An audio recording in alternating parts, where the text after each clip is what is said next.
मेरे प्यारे बच्चों, आज का जो हमारा टॉपिक होगा relation between relativistic momentum and total energy. हम जानेंगे रिलेटिविस्टिक मोमेंटम और टोटल एनर्जी, या फिर कई बुकों में दिया गया है relation between relativistic momentum and energy, उसके बारे में ही हम आज चर्चा करने वाले हैं। लास्ट का अगर वीडियो आप नहीं देखें E=mc² का प्रूफ, तो आई बटन में लिंक मिल रहा है, आप जाकर देख लीजिए। सो चलिए आज हम बात करेंगे relation between relativistic momentum and total energy. सबसे पहले आप देख लेंगे यहाँ पर कि the total relativistic energy of a body क्या होता है। लिखेंगे the total relativistic energy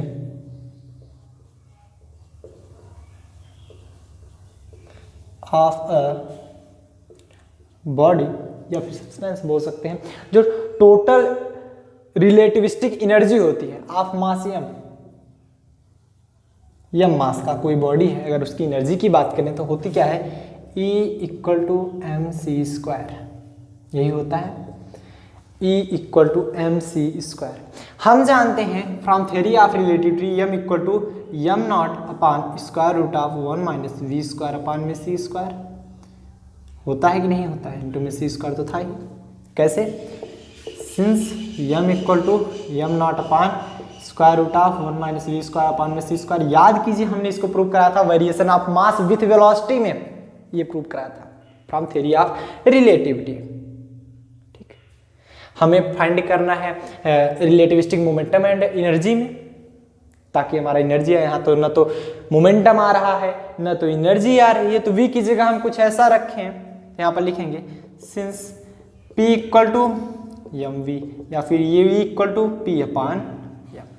v की जगह हम p/m रखेंगे, तो एनर्जी हमें क्या निकल जाएगी। तो इसे आप ऐसे थोड़ा सा बंद कर लेंगे ताकि आपको समझ में आता रहे।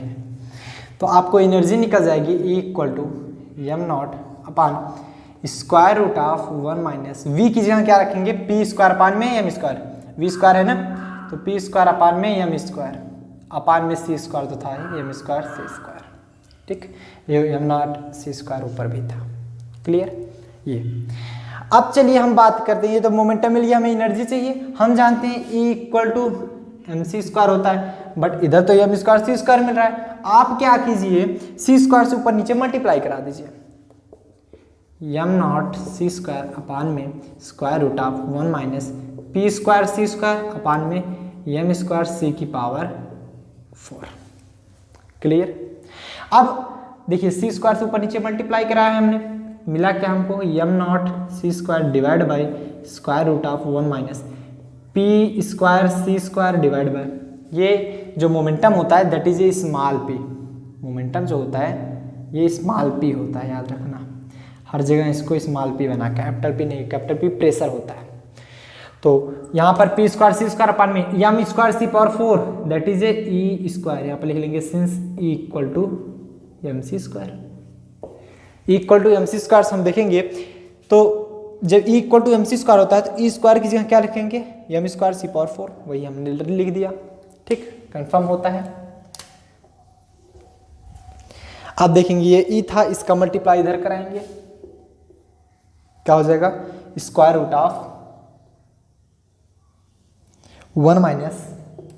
- p²c²/E² इक्वल टू में m0c² हमारा बच जाएगा। स्क्वायरिंग ऑन बोथ साइड, दोनों तरफ की स्क्वायर करने पर, स्क्वायरिंग ऑन बोथ साइड, दोनों तरफ का जब हम स्क्वायर करेंगे, इसका स्क्वायर करेंगे तो E² बच जाएगा, इसका स्क्वायर करेंगे तो स्क्वायर रूट हमारा हट जाएगा, 1 - p²c²/E² इक्वल टू में m0²c⁴, क्योंकि उस साइड भी तो हमारा स्क्वायर होगा। E² से मल्टीप्लाई कीजिए, E² माइनस में p²c²E²/E², E² से E² कैंसिल हो गया, m0²c⁴, या फिर हमें बचा E² माइनस में p²c² इक्वल टू में m0²c⁴। ऐसा भी लिख सकते हैं ना, या फिर E² की वैल्यू निकाल ले, p²c² उधर भेज दें उस साइड। जैसे भी आपकी इच्छा हो, अदरवाइज आप ऐसे लिखे रहिए। देखिए एनर्जी में भी, टोटल एनर्जी, काफ़ी बुकों में सिर्फ एनर्जी दी है, एनर्जी में भी और मोमेंटम में भी रिलेशन मिल रहा है, तो यही है relation between momentum and total energy. Total energy है ये। अभी हम काइनेटिक एनर्जी में भी देखेंगे, समझ में आया। हम बताएंगे since M naught and C both are constant, दोनों हमारे क्या है, कांस्टेंट है, बोथ आर कांस्टेंट। जब ये हमारे दोनों कांस्टेंट होते हैं तो कांस्टेंट है, चेंज तो होंगे नहीं, चाहे इसका स्क्वायर करो चाहे पावर 4 करो, कुछ भी नहीं, तो हेंस हमें पता चल जाएगा कि ई स्क्वायर माइनस में P square C square is invariant, change भी नहीं होंगे, वेरिएंट, क्योंकि ये क्या है हमारा कांस्टेंट है। और हम जानते हैं रिलेटिविस्टिक में रेस्ट मास, और क्या रिलेटिविस्टिक फिजिक्स में आप या रिलेटिविस्टिक मैकेनिक्स में देखते हो रेस्ट मास कांस्टेंट है, और जो वेलोसिटी ऑफ लाइट होती है वो तो सभी मैकेनिक्स में कांस्टेंट होती है। सो फटाफट से नोट करें फटाफट से, समझ में आया आपको। अब हम देखेंगे relation between relativistic momentum and kinetic energy.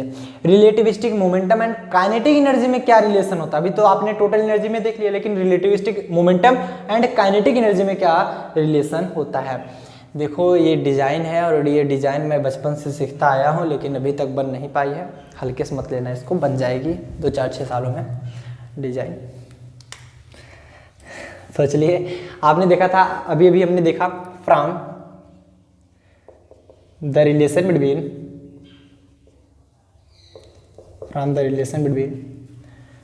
relativistic momentum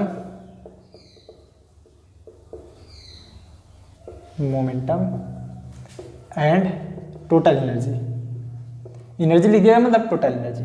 हमने देखा अभी कि जो हमें मिला ई स्क्वायर माइनस में P square C square equal to M not square C power 4, ये हमें मिला अभी जस्ट पहले। अगर हम यहाँ से e की वैल्यू फाइंड करना चाहें, क्या वैल्यू नीचे मिलेगी हमको, ई स्क्वायर इक्वल टू, ये इधर चला जाएगा, क्या हो जाएगा P square C square plus में M not square C power 4, या फिर E equal to square root of P square C square plus में M not square C power 4।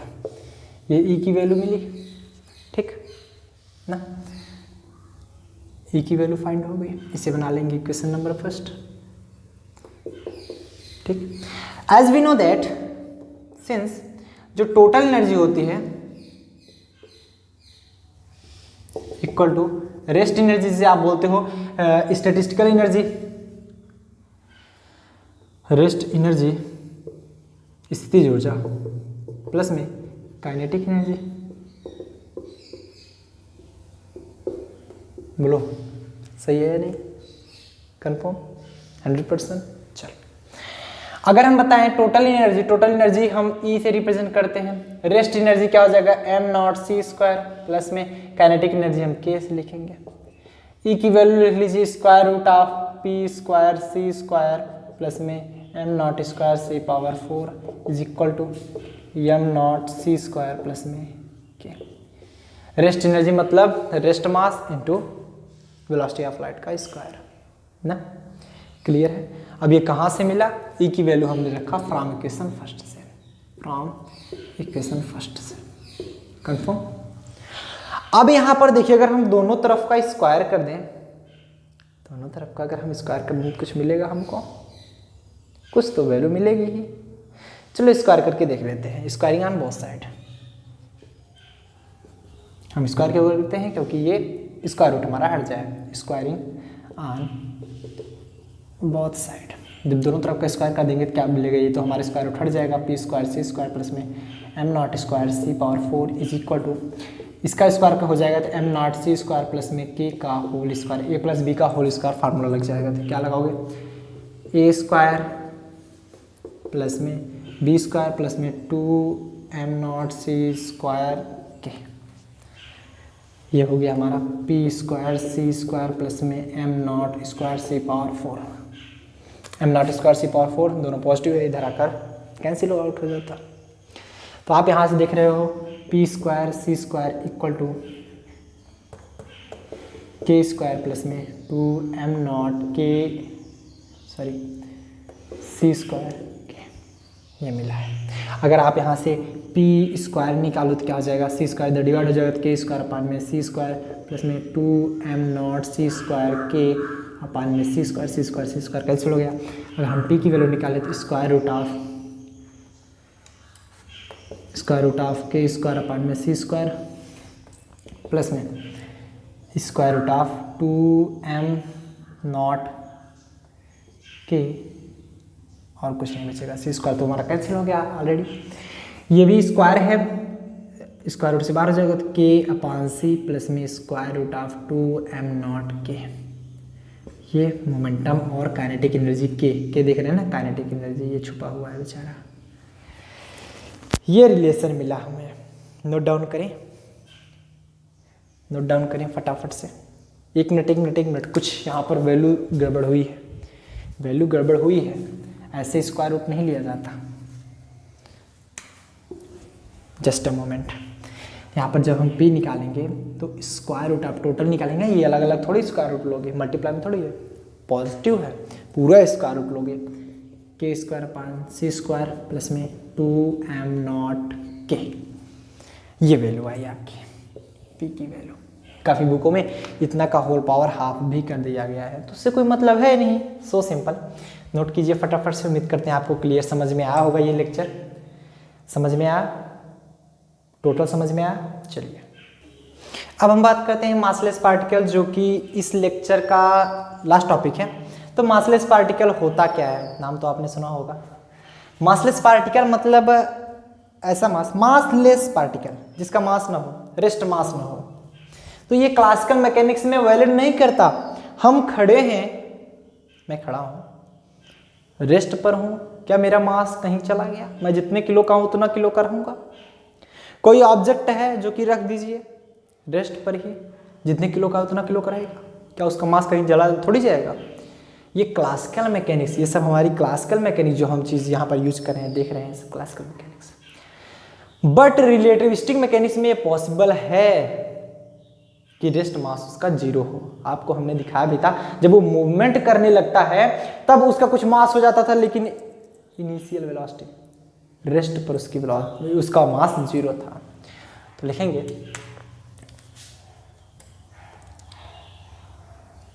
if any particle if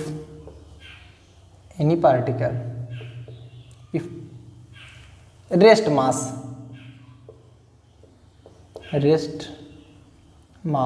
of any particle is zero, then कामा करके लगा देंगे card massless particle. ये massless कहलाता है। मतलब आपको समझ में आ गया होगा मासलेस पार्टिकल का मतलब, यदि उस रेस्ट पर जीरो हो, मतलब रेस्ट जब हो तो उसका मास जीरो हो। तो ये क्लासिकल मैकेनिक्स में वैल्यू नहीं करता। मासलेस पार्टिकल पॉइंट बना लीजिएगा, massless particle is not valid in classical mechanics। काफी बच्चे ये कंफ्यूज रहते हैं, सर क्लासिकल मैकेनिक्स क्या है, रिलेटिविस्टिक मैकेनिक्स क्या है। तो आपको अगर ना आता हो तो कमेंट बॉक्स में लिख दीजिएगा, हम एक सेपरेट वीडियो बना देंगे इन सभी के बारे में। क्लासिकल मैकेनिक्स में हम क्या क्या पढ़ते हैं, रिलेटिविस्टिक मैकेनिक्स में हम किसके किसके बारे में जानेंगे। एक मैकेनिक्स का टॉपिक हम छोटा सा बना देंगे जिसमें आपको काफ़ी ज़्यादा इंपॉर्टेंट चीज़ें होंगी। अगर आपको ना आता हो तो आप कमेंट में ज़रूर लिखिएगा, ठीक। Massless particle is not valid in classical mechanics. And second topic लिख लीजिएगा, काफ़ी बच्चों को कन्फ्यूजन होती है, हम जानते हैं।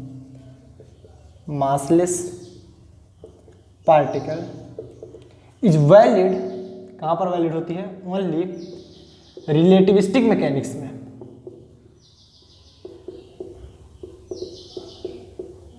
Relativistic mechanics. तो अब हम यहाँ पर देखेंगे, अभी तक तो हमने जाना if rest mass of any body किसी बॉडी का अगर रेस्ट मास था m0 बॉडी m0, तो हम जानते थे उसका मोमेंटम कितना निकलता था और टोटल एनर्जी कितनी निकलती थी, सब कुछ जानते थे हम लोग ना। तो अगर हम टोटल एनर्जी निकालें तो टोटल एनर्जी जो निकलती थी, ये भी पॉइंट वाइज करके लिख लीजिएगा, टोटल एनर्जी जो निकलती थी capital E equal to mc² या फिर m इक्वल टू होता है, हमें m0 मालूम है क्योंकि m0 उसका मास है, m equal to m0 upon square root of 1 minus v square upon में c स्क्वायर इंटू में c स्क्वायर, ये वैल्यू। और अगर उसका मोमेंटम फाइंड करना हो, मोमेंटम p इक्वल टू क्या मिलेगा, p इक्वल टू mv होता है, हमें मालूम है m0 क्योंकि उसका रेस्ट मास, हम सिर्फ मासलेस पार्टिकल की बात कर रहे थे, m0 की बात करेंगे, m equal to m0 upon square root of 1 minus v square upon में c square, v square upon में c स्क्वायर इंटू में v, ये p की वैल्यू निकली ना। अगर हम यहाँ पर कंडीशन लगाएं, कंडीशन लगाएं आपका कंडीशन फर्स्ट, इफ हमारा जो मास हमने बताया मासलेस पार्टिकल होगा, क्या उसकी कुछ एनर्जी होगी, तो एक बार देख लिख रहे हैं, इफ m0 इज 0, मासलेस है, यहां तक तो हम सभी जानते हैं। तो अब हम बात करें मासलेस पार्टिकल की, मास 0 होगा ना, तभी तो मासलेस पार्टिकल है। And v is more less than c, मतलब अगर मास उसका 0 है और c की अपेक्षा वो बहुत स्लो मूव कर रहा है, अरे भाई बहुत स्लो मतलब इतना धीरे स्लो नहीं, c कितनी स्पीड से मूव करता है, लाइट 3 × 10⁻⁸ 3 लाख किलोमीटर जाता है 1 सेकंड में, मान लो ये 30 लाख किलोमीटर जा रहा है, सॉरी बहुत ज्यादा जाएगा, 30,000 किलोमीटर जा रहा है ना, 30,000 किलोमीटर, 3 लाख किलोमीटर जाता है, ये 30,000 किलोमीटर जा रहा है, तो फिर भी 3 लाख किलोमीटर की अपेक्षा 30,000 बहुत कम है, मोर लेस देन सी। तब क्या हो, क्या इसकी कुछ एनर्जी फाइंड होगी, एनर्जी फाइंड करो, m0 की वैल्यू 0 अपान 1 minus v square upon c square into में c स्क्वायर ओवरऑल 0, ये भी 0 एंड इसी प्रकार m0 की जगह 0 रख दो एंड मोमेंटम भी 0 हो जाएगा, मोमेंटम भी हमारा 0 हो जाएगा। बोलो समझ आता है कि नहीं, समझ आता है कि नहीं, कंप्लीट क्लियर, यहां तक समझ आया। जब ये वेलोसिटी, इसकी वेलोसिटी लाइट की वेलोसिटी से कम थी मासलेस पार्टिकल का। और यदि जब इसी को कंडीशन सेकंड में लिख लीजिएगा, कंडीशन सेकंड में जब m0 0 कर दिया जाए एंड इसकी वेलोसिटी c की वेलोसिटी बराबर कर दी जाए, मतलब उसका मास जो है एकदम कम, मतलब नगण्य के बराबर है, निग्लिजिबल है, और वो c की वेलोसिटी से मूव कर रहा है, तो कहाँ आप एनर्जी निकाल पाओगे, कहाँ मोमेंटम निकाल पाओगे, then momentum p and energy E become indeterminate, उसे फाइंड करना पॉसिबल नहीं हो पाएगा। अगर वैसे आप जनरली देखो m0 की वैल्यू यहां भी कहोगे सर 0 रख दें तो टोटल 0 आ जा रहा है ना, लेकिन अगर आप यहीं पर रख के देखिए हम आपको दिखाते हैं एक बार, आपको E की वैल्यू आपको फाइंड है, E equal to m0 upon square root of 1 minus v square upon में c स्क्वायर इंटू में c स्क्वायर। अब आपको जहां जहां m0 है वहां 0 रखना है, हमने 0 रख दिया upon square root of 1 minus v की जगह c रख दो, c square upon c square into c square तो रहने दियो, ये c स्क्वायर से मल्टीप्लाई होगा जी 0 बच जाएगा अपान स्क्वायर रूट ऑफ 1 माइनस ये c स्क्वायर कैंसिल हो गया 1, 0 अपान अंडर रूट 0 की वैल्यू क्या करोगे, इनडिटर्मिनेट, या फिर अगर इस फॉर्म में भी मिले 0/0 तो ये क्या होता है, इनडिटर्मिनेट।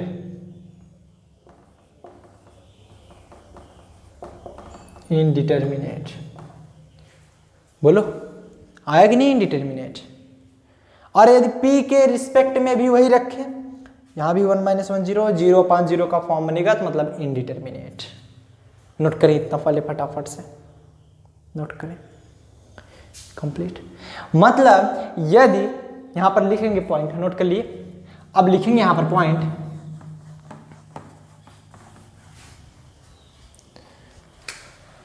नहीं तो एक बार आप लोग यहां पर जो हटाए थे फिर से एक बार लिख दें। अगर एनर्जी आपको निकालनी हो, नहीं तो काफ़ी बच्चे कंफ्यूज ही हो जाते हैं, M naught upon square root of 1 minus V square upon में सी स्क्वायर इंटू में सी स्क्वायर। एम नॉट जहाँ जीरो रख दो इंटू में C square, 1 minus C square upon में सी स्क्वायर मतलब 0 upon square root of 1 minus 1 मतलब 0 अपान 0। ये ई आया विच इज इनडिटर्मिनेट, इनडिटर्मिनेट। ठीक, अगर हम मोमेंटम निकालें P इक्वल टू क्या मिला हमको, M naught v upon square root of 1 minus V square upon में सी स्क्वायर, एम नॉट का 0 मल्टीप्लाई में v अपान 1 माइनस सी स्क्वायर अपान में सी स्क्वायर मतलब 0 upon square root of 1 minus 1 मतलब 0 अपान 0 मतलब इनडिटर्मिनेट, इनडिटर्मिनेट। क्लियर, मतलब P और E दोनों हमारा इनडिटर्मिनेट है। मतलब ये जो मासलेस पार्टिकल होगा implies that some energy find,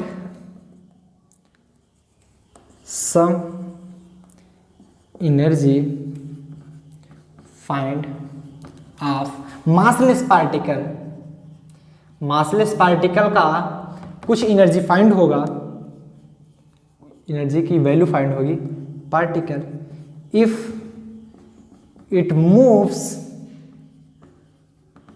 with the velocity of light। मतलब जब ये मासलेस पार्टिकल लाइट की वेलोसिटी से मूव कर रहा है तब जाकर इसकी कुछ एनर्जी निकलेगी। एनर्जी कैसे निकलेगी हम जानते हैं, आप निकाले square equal to square root of P square C square plus में एम नॉट स्क्वायर सी की पावर 4। अभी जस्ट पहले आपने यही वैल्यू तो देखा था, E minus P square C square equal to, आपने यही वैल्यू देखा था ई स्क्वायर माइनस में P square C square equal to में M not square C power 4। वो वैल्यू देखी थी हमने एनर्जी और मोमेंटम में क्या रिलेशन था, ई की वैल्यू हमने निकाला था तो इतना ही आया था। अब यहाँ पर एम नॉट की जगह 0 रख के देख लीजिए, जब एम नॉट की जगह 0 रखेंगे क्या मिलेगा, P square C square plus में इसकी जगह 0 हो जाएगा, एम नॉट की जगह 0 इंटू में सी पावर 4 करिए मतलब 0 ही, पी स्क्वायर सी स्क्वायर जब बाहर निकालेंगे पी सी मिलेगा, पी सी पर्सनल कंप्यूटर नहीं जी, पी फॉर पोटैटो नहीं, पी फॉर पागल नहीं सर, पी फॉर मोमेंटम होता है ना, हाँ पागल बना लो, पी फॉर पागल, सी फॉर कैट, कैमल, ऊंट बनाओ, मज़े करो बच्चों, लॉकडाउन का मज़ा उठाओ। नोट करो फटाफट से, स्कूल बंद है, बैठ बैठ के दिमाग में खुरचाली आ रही होगी, है पढ़ना लिखना तो है नहीं। नोट करो फटाफट। तो आज के लिए बस इतना ही। अगर आप लोग इच्छुक हों PDF पाने के लिए, इच्छुक हो, कोई ज़बरदस्ती नहीं है, नीचे डिस्क्रिप्शन बॉक्स में लिंक दी गई है, आप जाकर कर लीजिएगा। टेलीग्राम चैनल पर हम अपलोड कर देते हैं। साथ साथ अगर आपको कोई प्रॉब्लम हो तो सोशल मीडिया की लिंक नीचे दी गई है, जिधर चाहिए मन उधर फॉलो कर लीजिए, आपकी जो इच्छा हो। अगर हमारा नया चैनल सब्सक्राइब किए रहेंगे, आपकी इच्छा हो करिएगा या ना करिएगा वो आपकी इच्छा है।